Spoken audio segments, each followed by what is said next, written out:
चलिए आज की वीडियो में हम देखने वाले हैं बहुत बेहतरीन सा कॉन्सेप्ट है ग्रेविटेशन के अंदर।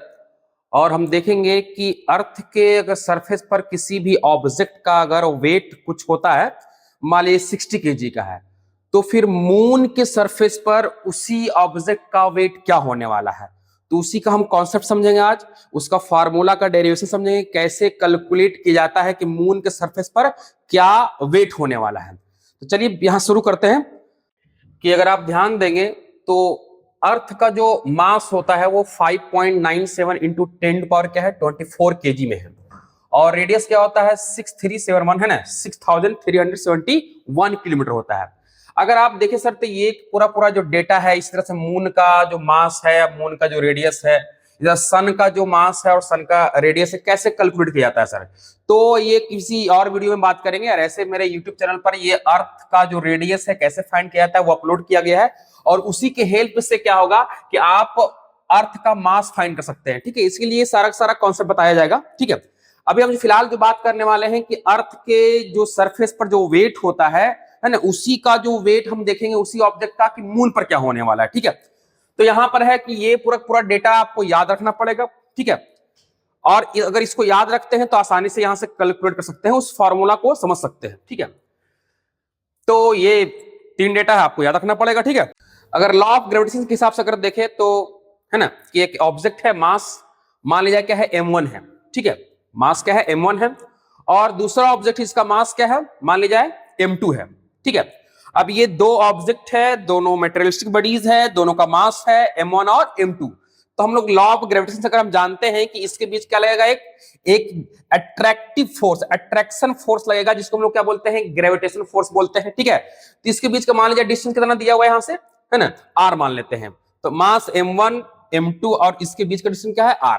तो यहां से बड़ा बेसिक सा कॉन्सेप्ट है कि ये फॉर्मूला जो निकल कर आता है वो क्या आता है, F is equal to G m1 m2 by क्या r स्क्वायर, है ना। इसके बारे में हम डिटेल से बात क्लासेस में कर चुके हैं। यहां पर जो हम बता रहे हैं कि एक्चुअल में कि दो मेटलिस्टिक बॉडीज का मास अगर m1 m2 है और इसके बीच का डिस्टेंस कितना r है, तो इसके बीच जो लगने वाला जो फोर्स है वो F is equal to G m1 m2 by क्या r स्क्वायर होता है। इसी कॉन्सेप्ट का यूज करके हम लोग फॉर्मूला डिराइव करेंगे। ठीक है, तो ये इसका फॉर्मूला हो गया। आगे बढ़ते हैं यहां से, तो यहां से हम देखेंगे weight of an object on the moon, है ना। अगर किसी ऑब्जेक्ट का, है ना, वेट अगर अर्थ के सरफेस पर कुछ है तो मून के सरफेस पर क्या होने वाला है, उसी का फॉर्मूला देखेंगे हम यहां से। ठीक है, तो आइए यहां से देखते हैं।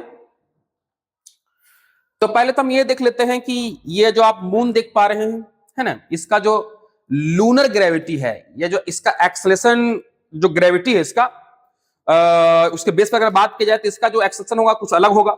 तो इसका जो वेट होगा किसी ऑब्जेक्ट का, अगर इस पर हम मेजरमेंट करें तो अलग होगा किसके, अर्थ के सरफेस के कंपैरिजन में। ठीक है, तो मान ली जाए कि एक ऑब्जेक्ट है जिसका मास क्या दिया हुआ है m दिया हुआ है। ठीक है, और सेंटर से इसका जो डिस्टेंस है, जो रेडियस इसको बोलेंगे, ठीक है, वो क्या है rm मान लेते हैं, है ना, रेडियस ऑफ द मून। और इसका मास मान लेते हैं क्या, ये मून का मास हो गया।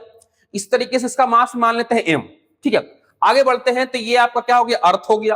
ठीक है, अर्थ पर अगर हम उसी ऑब्जेक्ट को रखें जिसका मास m है, ठीक है, तो यहां पर अगर हम देखें तो इसका रेडियस क्या हो जाएगा मान लीजिए, क्योंकि अर्थ का अपना एक रेडियस है 6371 किलोमीटर। ठीक है, तो इसका रेडियस क्या मान लेते हैं, r मान लेते हैं, है ना, रेडियस ऑफ द अर्थ। और ये हो गया मास ऑफ द अर्थ हो गया। तो अगर आप देखें तो इसका मास क्या हो जाएगा m है, और इसका जो रेडियस r है और इसका मास क्या m है। तो आप अगर देखेंगे तो इस पर फोर्स लग रहा होगा ग्रेविटेशनल फोर्स, और ये भी मून लगा रहा होगा क्या, ग्रेविटेशनल फोर्स।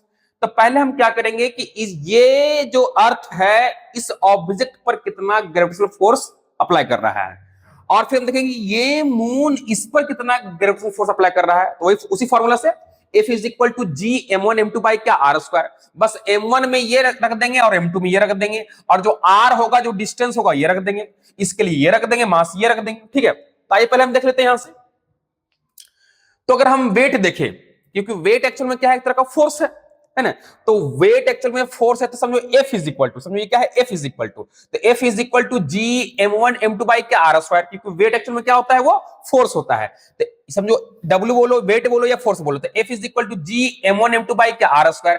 तो m ये हो गया, m2 कौन हो गया, ये हो गया, और उसके बीच का डिस्टेंस कितना दिया हुआ है rm, तो rm का स्क्वायर हो गया। ठीक है।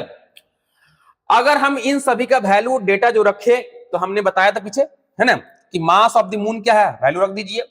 मास, इसका मास क्या है पता नहीं, रहने देते हैं, एम रख देते हैं।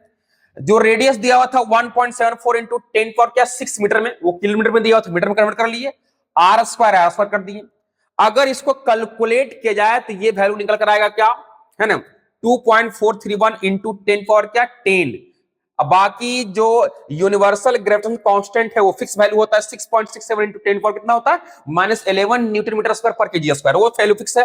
बाकी मास इसका रहने दिए।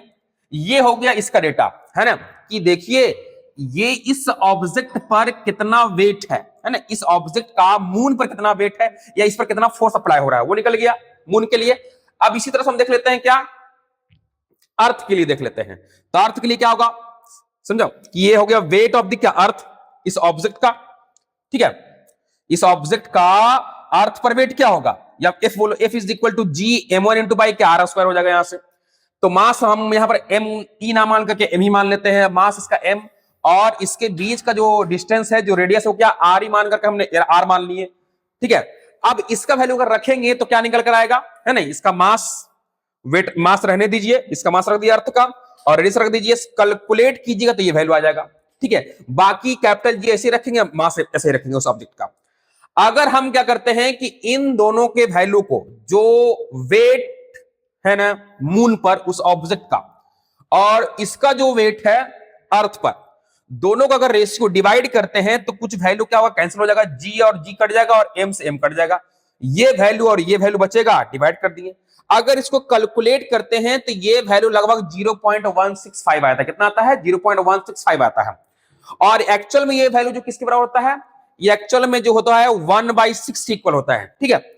तो यहां से मून के सरफेस पर वेट और अर्थ के सरफेस पर वेट का रेशियो कितना आया, 1/6 आया। अगर इसको हम क्रॉस मल्टीप्लाई करें तो क्या निकल कर आएगा, यहां से अगर आप देखेंगे तो उसी ऑब्जेक्ट क्या हो जाएगा, उसी ऑब्जेक्ट का जो वेट होगा 1/6 इंटू क्या हो जाएगा, वेट जो अर्थ के सरफेस पर है। इसका मतलब है कि अगर किसी ऑब्जेक्ट का वेट अर्थ के सरफेस पर कुछ है, उसमें क्या करो 6 से डिवाइड दे दो, वो क्या निकल जाएगा, मून के सरफेस पर का क्या निकल जाएगा, उसका वेट निकल जाएगा, ठीक है। आप आसानी से फाइंड कर सकते हैं। अगर आप देखें यहां से, तो मान ली जाए कि हम कह दे कि देखिए ये जो अर्थ पर किसी ऑब्जेक्ट का, या मान लीजिए मेरा जो है वो 60 केजी मान लीजिए, कितना है 60 केजी है, ठीक है।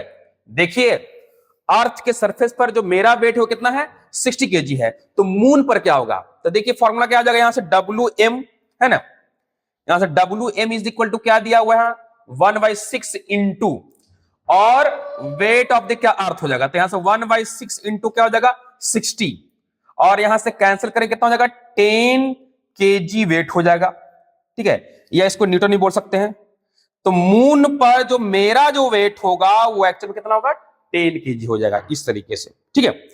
चलिए बाकी मिलते फिर अगली वीडियो में, इसी का तरह का टॉपिक आता रहेगा, ठीक है। बाकी लाइक शेयर और सब्सक्राइब करते जाइए, बाकी जिससे क्या हो कि हम आगे और भी इस तरह का वीडियो लाते रहे, है ना, काफी कॉन्सेप्चुअल बातें बात करते रहेंगे हम।